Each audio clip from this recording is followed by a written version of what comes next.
entonces con el micro jurídico, con el doctor Pablo Rodríguez. Pablo, bueno, pasamos de una cuestión así como muy grande, muy compleja, que la verdad que nos diste la herramienta de forma muy detallada, muy simple, así que te agradezco mucho. Siempre, colegas, tengan presente que esto es en términos generales, cada situación en particular debe ser analizada con mucho estudio, pero bueno, aprovechando todas estas herramientas. Ahora vamos a una cosa mucho más sencilla, quizás, ¿qué es lo que hay que hacer cuando un cliente nos dice que fue apercibido o que recibió una sanción laboral? Bien, mirá, lo primero, yo recomiendo, vamos a dividir la parte y el asesoramiento también, porque por ahí nos puede estar escuchando, viendo este micro, algún colega que pueda asesorar una empresa. Yo las pocas empresas que asesoro, porque por lo general me toca asesorar a los trabajadores, siempre recomiendo que previo a aplicar una sanción, salvo casos excepcionales o diríamos derecho penal y en flagrancia, recomiendo siempre darle derecho de defensa o de descargo al trabajador. Tenés una situación X que vos crees que pueda ser pasible de una sanción, notifico al trabajador para que él diga su versión de los hechos y a partir de allí poder aplicar una sanción con mayor legitimidad. Pero supongamos que se le ha notificado al trabajador una sanción sin este derecho de defensa primero, la ley prevé que tiene 30 días desde que es notificado para, digamos, rever esa situación ante el trabajador.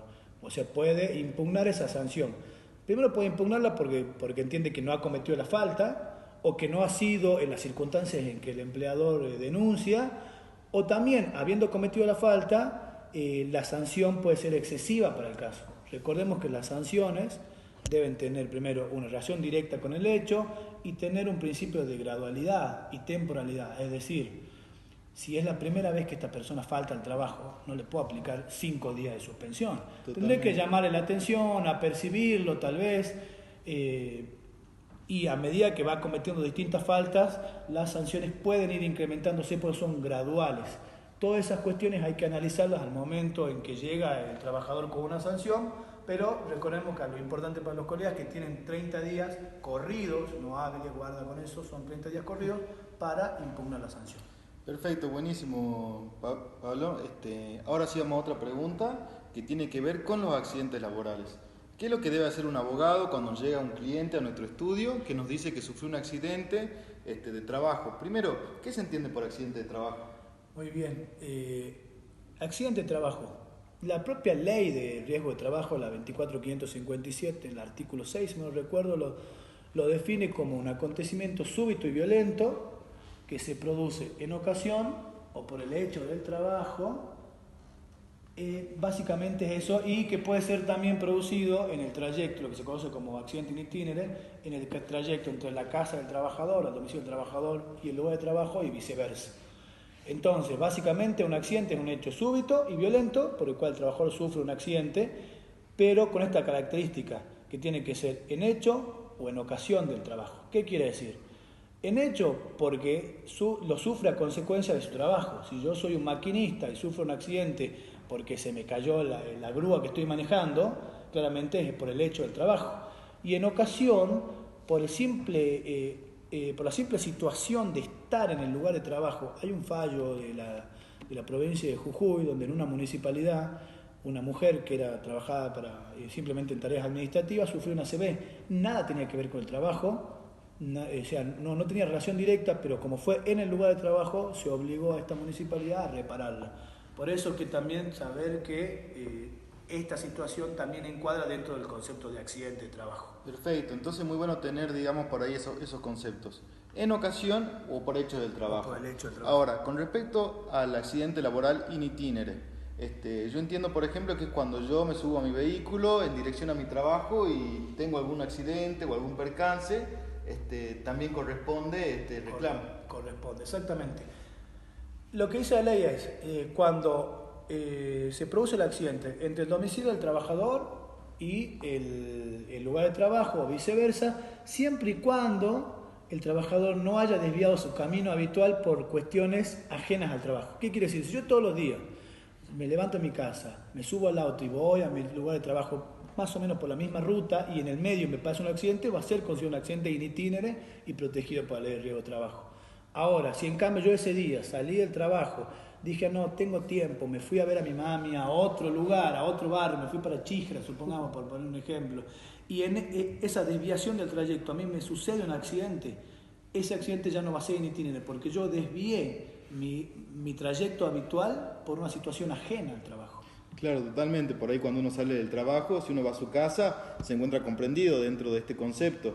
Pero ahora si uno sale a su casa, se va a una reunión y a otro evento, por supuesto Correcto. que ya no correspondería considerarlo como un accidente laboral in itinere. Siempre y cuando haya sido por una causa ajena, porque puede ser que el patrón o empleador lo haya mandado al trabajador a cumplir una función post horario, digamos, local del lugar. Entonces dice, mirá, cuando salga el trabajo anda a llevarme esta documentación a la otra sucursal. Y en el medio, y no era su camino habitual, y en el medio se produce eso, también va a ser considerado en itinere, porque fue en razón de que una orden en cumplimiento de las facultades, digamos, que tiene de orden que tiene el empleador. Perfecto, bueno, llega el cliente a nuestro estudio, doctor, y nos pregunta qué es lo que debo hacer ante esta situación de accidente que yo sufrí. La verdad que puede manifestar diferente dolencia o diferente grado de incapacidad también. ¿Quién determina eso? ¿Cómo es el procedimiento? Bien, lo primero que tenemos que ver siempre es si se trata de un trabajador registrado o un trabajador no registrado. Es decir, si está para ponerlo en términos generales, en blanco o en negro. Si se trata de un trabajo registrado, el empleador por ley está obligado a tener una ART y él debe conocer cuál es su ART, ¿sí? Su asegurador de riesgo de trabajo. Entonces deberá llenar un formulario que se lo pida el mismo empleador y denunciar ante la ART la existencia de ese accidente de trabajo para que el asegurador de riesgo de trabajo le cubra en principio todas las prestaciones en especie, es decir, todas las prestaciones médicas. Lo primero que tenemos que atender es la salud de ese trabajador, ¿sí?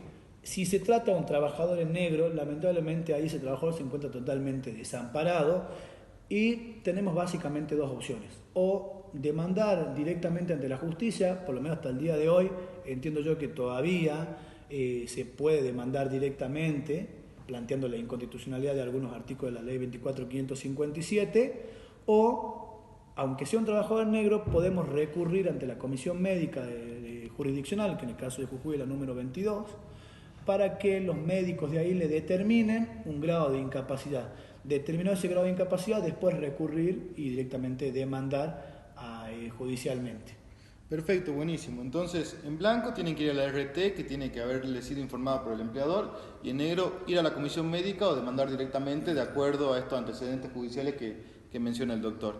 Ahora, yo entiendo que, por ejemplo, en una situación de un trabajador en blanco, la RT le va a dar todas las prestaciones médicas a fin de revertir la situación que le generó por ahí esa dolencia o ese accidente. Pero supongamos, la RT le dio todos los tratamientos posibles, pero sin embargo el trabajador quedó con algún grado de incapacidad. ¿Quién determina eso? ¿Qué implica eso para el trabajador? Correcto. Bueno, vamos a poner el caso de que la RT cumplió y que le dio todas las prestaciones médicas. Recordemos que este caso debe ser totalmente gratuitas para el trabajador. No es, y es bueno aclararlo, no es la obra social. La obra social es otra cosa. La aseguradora de riesgo de trabajo, la ART, está únicamente prevista para accidentes o enfermedades laborales y todas las prestaciones médicas deben y son gratuitas para el trabajador. El trabajador no tiene que poner un peso para ser atendido en esta situación. Aunque tenga que ser trasladado a otra provincia. Aunque tenga que ser trasladado, aunque tenga que ponerle una placa de titanio en la cadera. La ley prevé inclusive que debe ser el mejor tratamiento posible o existente para ese trabajador, porque estamos hablando de la salud de ese trabajador, ¿sí? Supongamos que se le dio todas las prestaciones de prestaciones médicas y no obstante eso, ese trabajador tiene o adolece en principio, aparentemente, de una incapacidad. Quedó, digamos, él entró a trabajar con el 100% de su capacidad laborativa, es decir, físicamente o inclusive mentalmente, porque puede haber también un daño psíquico, y a causa de ese accidente quedó de alguna manera restringido en su capacidad laboral. En principio lo debe determinar la propia RT.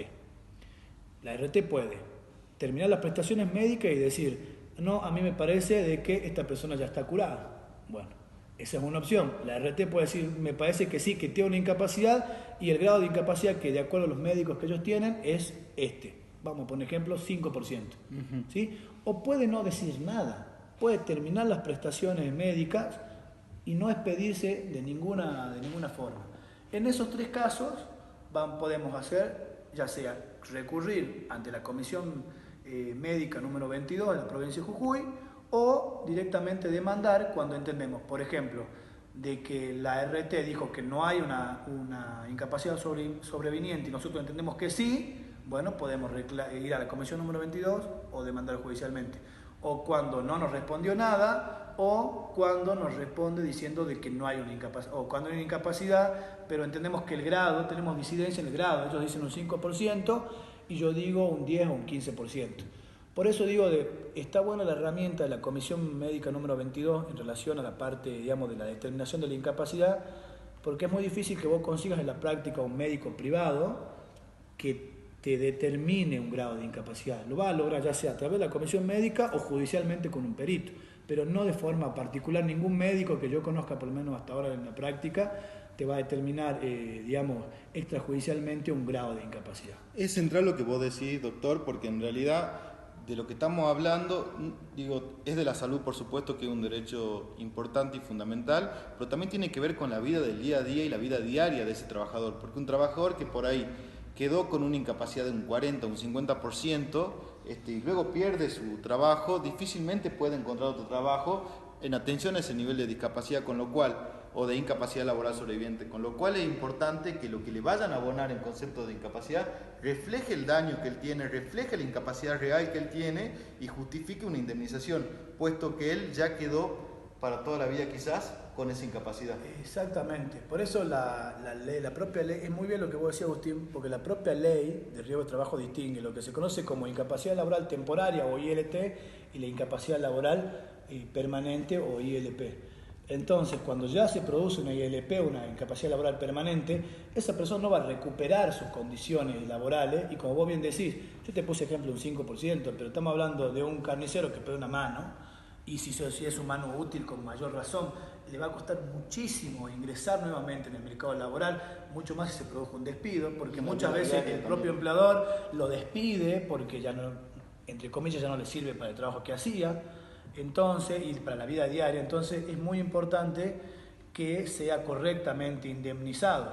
Para eso, la propia ley de riesgos prevé una fórmula que está establecida en la ley y con las distintas modificaciones, específicamente con la 26773, se estableció un índice de actualización que es conocido como RIPTE, para que si pasa el tiempo, esa indemnización que le corresponde cobrar al trabajador no se devalúe con el tiempo. Doctor, para cerrar, y digo para que los colegas estén atentos siempre de esto, si cuando la RT fija la incapacidad del trabajador, ¿cuánto tiempo tiene una persona para recurrir a esa incapacidad? En la comisión médica tiene que necesariamente esperar 20 días hábiles, porque la RT tiene 10 días hábiles primero para recurrir ella misma a la comisión médica y puede ser extendida por 20 días. Hace poquito tuvimos una charla acá que vinieron los miembros de la Superintendencia de Riesgo de Trabajo, que es el organismo que, digamos, del cual dependen las comisiones médicas, y nos contaban que el propio sistema que ellos tienen no les deja inclusive ingresar la denuncia por parte del trabajador si no han pasado todavía los 20 días hábiles, recién a partir del día 21. Entonces el trabajador va a tener que esperar que pasen esos 20 días y recién puede recurrir ante la comisión médica. Si entiende, de eso ya depende de la estrategia del abogado, si entiende que la comisión médica no es lo mejor y cree que lo oportuno es demandar judicialmente, tiene el plazo de prescripción de 2 años propio de la ley. Bueno, Pablo Rodríguez, presidente del Instituto de Derecho de Trabajo, muchísimas gracias. Y Agustín Garlati, un gran saludo a toda la audiencia. Muchas gracias.